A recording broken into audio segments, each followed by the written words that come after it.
지난 8월 말이죠. 이 다큐멘터리 영화 김광석이 개봉하면서 고 김광석 씨의 딸 서현양의 죽음에 대한 의혹이 다시 수면 위로 떠올랐었습니다. 고 김광석 씨의 친형 김광복 씨와 이상호 기자가 서혜순 씨를 고발하면서 수사로 이어졌는데 조금 전 그 결과가 나왔습니다. 네, 그럼 현장에 나가 있는 취재기자 연결해 보겠습니다. 성혜란 기자. 네, 서울지방경찰청에 나와 있습니다. 네, 경찰의 수사 결과 굉장히 궁금한데요. 어떻게 나왔습니까? 네, 경찰은 오전 10시부터 이곳 서울지방경찰청에서 서혜순 씨에 대한 수사 결과를 발표했습니다. 경찰은 서 씨에게 접수된 고소 고발건에 대해 모두 혐의가 없다고 결론 내렸습니다. 애초 서혜순 씨는 이 두 가지 건으로 애초에 혐의로 수사를 받고 있었는데요. 첫 번째는 병에 걸린 딸 서현양을 방치해서 죽음에 이르게 했다는 유기치사 혐의였습니다. 경찰은 국내외 병원 진료 기록을 검토한 결과 서 씨가 고의로 이 가부키 증후군에 걸린 딸을 방치했다고 보기 어렵다고 봤습니다. 또 서현양이 급작스럽게 사망한 당일에도 서혜순 씨는 서현양이 감기에 걸린 줄 알고 있었기 때문에 급성 폐렴을 예측하기 어려웠다고 봤습니다. 또 경찰은 이 전문의들의 자문을 종합한 결과 이 딸 서현양이 가부키 증후군 때문에 급작스럽게 폐렴이 진행됐을 가능성도 있기 때문에 이를 경찰 수사 결과에 반영한 것으로 보입니다. 또 한 가지 서혜순 씨는 소송 사기 혐의로 수사를 받았는데요. 김광석 씨의 친형과 이 지적 재산권 소송 과정에서 서현양의 죽음을 고의로 숨겨서 이득을 취했다 이런 주장이 되기도 했지만 경찰은 이마저도 증거가 없다고 봤습니다. 왜냐하면 딸의 생존 여부는 판결에 영향을 줄 수 없기 때문에 이 서혜순 씨가 고의로 상대를 기망하지 않았을 거라고 본 겁니다. 자, 결국 서혜순 씨가 이 진실 공방에서 이긴 셈인데 서 씨는 이상호 기자 등에 대한 법적 대응을 준비하고 있다고요. 네, 서혜순 씨는 이미 경찰 소환 조사를 받으면서 이상호 기자에 대한 법적 대응을 예고한 적이 있습니다. 직접 들어보시죠.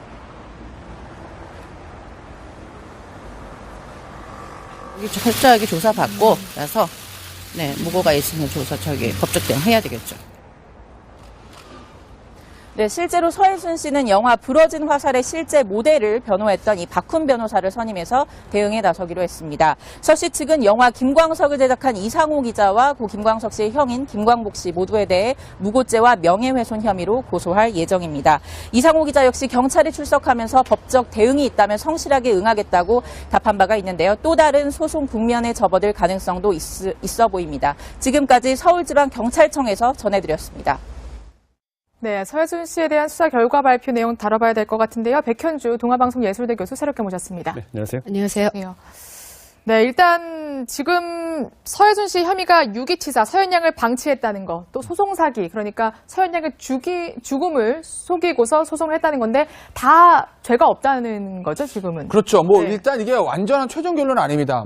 우리나라 법체계상 이 최종적인 결론은 무혐의 처분에 대한 결론은 검찰이 내는 것이거든요. 아, 그런 거예요? 그렇죠. 네. 그러니까 경찰은 일단 모든 두 가지 혐의 전부 다 무혐의 의견으로 검찰에 송치했다 이렇게 발표하지 않았습니까? 예. 그러니까 검찰은 다시 보고 이거 무혐의 맞네라고 확정을 짓든 아니면 하나 이상한데 이거는 혐의가 있는데 하고 법원에 기소를 하든 어쨌든 수사 단계에서 최종 결정은 검찰에서 하는 것이기 때문에 오늘의 이제 경찰 수사 결과 발표가 완전한 최종 마무리는 아니지만 네. 어쨌든 경찰의 기본적인 사실관계 조사에서 주혐의다 무혐의를 나왔기 때문에 그렇기 때문에 일단 서혜순 씨가 좀 유리한 고지에 점한 것은 병명한 사실이죠. 자, 좀 하나씩 따져보겠습니다. 두 가지 혐의에 대해서 모두 무혐의가 나왔는데 그렇죠. 왜 무혐의로 본 겁니까? 일단요, 유기치사의 혐의. 그러니까 딸을 방치했다는 거. 서현양이 아픈데 엄마가 방치해서 죽게 놔뒀다 이겁니다. 근데 이제 경찰이 여러 가지 조사를 해봤는데 당시 이제 병원에 데려갔을 때 감기라고 처방을 받아 감기약 처방을 먹였다는 거예요. 그런데 감기와 폐렴을 일반인들 봐서 구분할 수 없다라는 거죠. 네. 그리고 당시 이제 서현양이 좀 가부키 증후군인가요? 예. 그럼 좀 어떤 희귀병도 좀 걸려 있는 상태이기 때문에 그렇기 때문에 급성 폐렴이 악화돼서 그렇게 갑자기 숨질 수도 있다. 네. 그 과정에서 예를 들어서 서혜순 씨가 병원에 데려가지 않거나 그러면 의식이 없고 쓰러졌을 때 그냥 놔뒀으면 문제가 될 텐데 그게 아니라 119에 또 연락을 해서 그래서 이제 심폐소생술까지 다 진행했음에도 불구하고 사망한 것이기 때문에 그러니까 40몇 명의 사람들을 불러서 예. 정말 딸을 방치했는지, 그렇죠. 그다음에 또 병원비를 카드로 결제했는지 이런 것들을 전부 다 조사를 그럼요. 해봤다는 거예요. 예, 그 진료비 내역, 그 다음에 서현 양이 숨지기 전에 동네 병원 갔던 거, 숨진 이후에 이제 119에 실려서 병원 갔던 거 예. 전부 다 조사를 해봤더니, 아, 이것을 고의적으로 아이를 방치했다고 방치하기는 보기엔 어렵다. 이렇게 보는 예. 거죠. 그리고 또 하나. 이제 두 번째 이제 소송 사기인데 예. 결국 이제 대법원에 계류되는 사건에 대해서 서예순 씨가 피고 중에 한 사람이었던 딸의 죽음을 알리지 않았다는 이런 예, 부분입니다. 그래서 결국 이제 허위의 증거를 제출한 소송 사기가 아니냐라고 하는데 이게 이제 어떤 점이 있냐면요.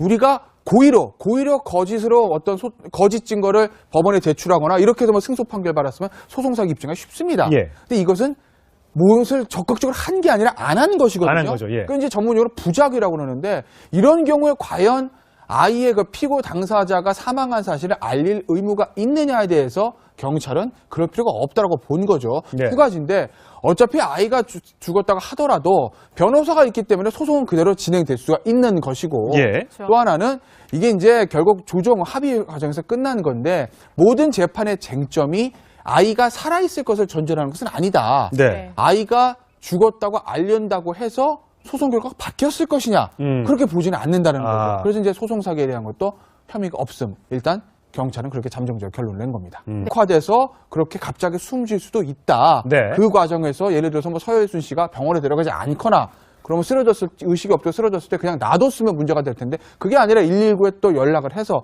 그래서 이제 심폐소생술까지 다 진행했음에도 불구하고 사망한 것이기 때문에 그러니까 40몇 명의 사람들을 불러서 예. 정말 딸을 방치했는지, 그렇죠. 그다음에 또 병원비를 카드로 결제했는지 이런 것들을 전부 다 조사를 그럼요. 해봤다는 거예요. 예, 그 진료비 내역, 그 다음에 서현 양이 숨지기 전에 동네 병원 갔던 거, 숨진 이후에 이제 119에 실려서 병원 갔던 거 예. 전부 다 조사를 해봤더니, 아, 이것을 고의적으로 아이를 방치했다고 방치하기는 보기엔 어렵다. 이렇게 보는 예. 거죠. 그리고 또 하나. 이제 두 번째 이제 소송 사기인데 예. 결국 이제 대법원에 계류되는 사건에 대해서 서예순 씨가 피고 중에 한 사람이었던 딸의 죽음을 알리지 않았다는 이런 예, 부분입니다. 그래서 결국 이제 허위의 증거를 제출한 소송 사기가 아니냐라고 하는데 이게 이제 어떤 점이 있냐면요. 우리가 고의로 거짓으로 어떤 거짓 증거를 법원에 제출하거나 이렇게 해서 뭐 승소 판결 받았으면 소송 사기 입증하기 쉽습니다. 예. 근데 이것은 무엇을 적극적으로 한 게 아니라 안 한 것이거든요. 안 한 거죠, 예. 그 이제 지난 8월 말이죠. 이 다큐멘터리 영화 김광석이 개봉하면서 고 김광석 씨의 딸 서현 양의 죽음에 대한 의혹이 다시 수면 위로 떠올랐었습니다. 고 김광석 씨의 친형 김광복 씨와 이상호 기자가 서예순 씨를 고발하면서 수사로 이어졌는데 조금 전 그 결과가 나왔습니다. 네, 그럼 현장에 나가 있는 취재 기자 연결해 보겠습니다. 성혜란 기자. 네, 서울지방경찰청에 나와 있습니다. 네, 경찰의 수사 결과 굉장히 궁금한데요. 어떻게 나왔습니까?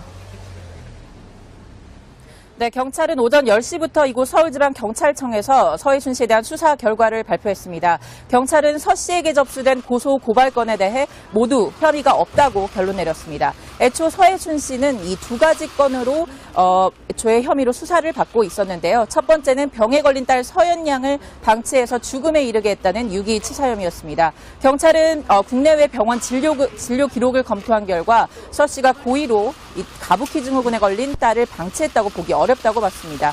또 서현 양이 급작스럽게 사망한 당일에도 서예순 씨는 서현 양이 감기에 걸린 줄 알고 있었기 때문에 급성 폐렴을 예측하기 어려웠다고 봤습니다. 또 경찰은 이 전문의들의 자문을 종합한 결과 이 딸 서현 양이 가부키 증후군 때문에 급작스럽게 폐렴이 진행됐을 가능성도 있기 때문에 이를 경찰 수사 결과에 반영한 것으로 보입니다. 또 한 가지 서예순 씨는 소송 사기 혐의로 수사를 받았는데요. 김광석 씨의 친형과 이 지적 재산권 소송 과정에서 서현 양의 죽음을 고의로 숨겨서 이득을 취했다 이런 주장이 되기도 했지만 경찰은 이마저도 증거가 없다고 봤습니다. 왜냐하면 딸의 생존 여부는 판결에 영향을 줄 수 없기 때문에 이 서예순 씨가 고의로 상대를 기망하지 않았을 거라고 본 겁니다. 자, 결국 서예순 씨가 이 진실 공방에서 이긴 셈인데 서 씨는 이상호 기자 등에 대한 법적 대응을 준비하고 있다고요. 네, 서예순 씨는 이미 경찰 소환 조사를 받으면서 이상호 기자에 대한 법적 대응을 예고한 적이 있습니다. 직접 들어보시죠.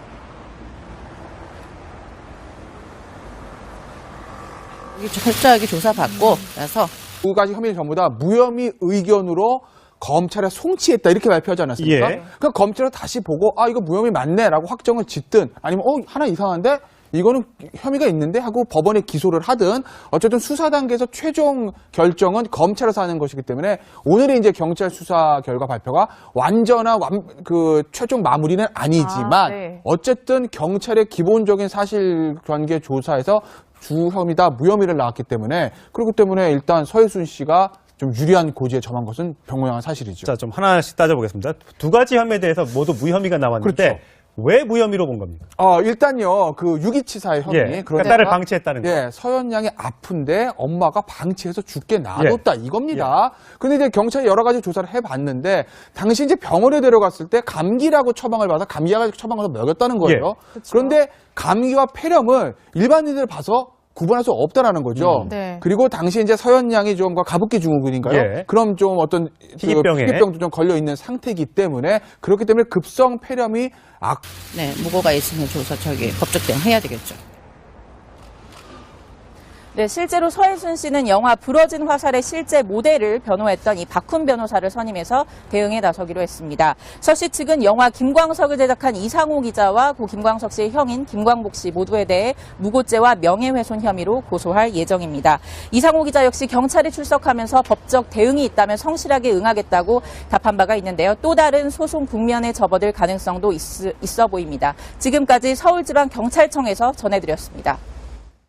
네, 서해순 씨에 대한 수사 결과 발표 내용 다뤄봐야 될 것 같은데요. 백현주 동아방송예술대 교수 새롭게 모셨습니다. 네, 안녕하세요. 안녕하세요.